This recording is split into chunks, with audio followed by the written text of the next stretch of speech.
Evolucija duha jest proces samosvijesti kroz povijest.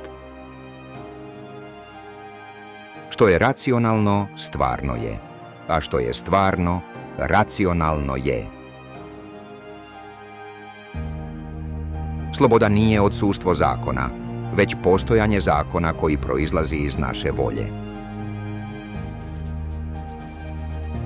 Čovjek postaje ono što jest kroz rad i napor. Želja je početak svijesti. Bit svijeta nije ono što je stvarno, nego ono što postaje. Jedinstvo općeg i pojedinačnog oblikuje istinu. Povijest je napredovanje slobode. Spoznaja istine je dijalektički proces. Duh doseže slobodu kroz razumijevanje. Suština povijesti je razvoj slobode. Ljepota je senzualno pojavljivanje ideje. Prava sloboda leži u samosvijesti.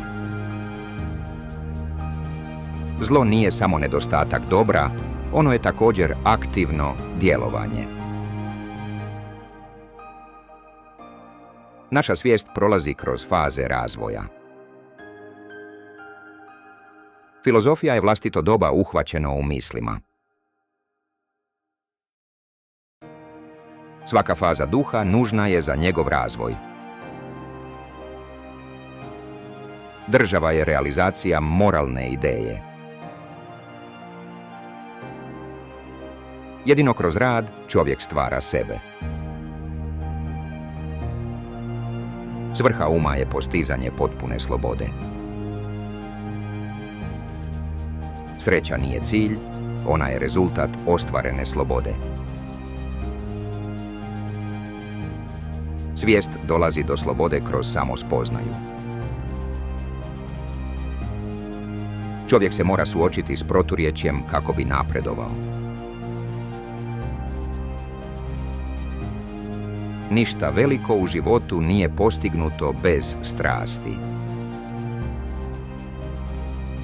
Društvo i individua su međusobno povezani u stalnom razvoju.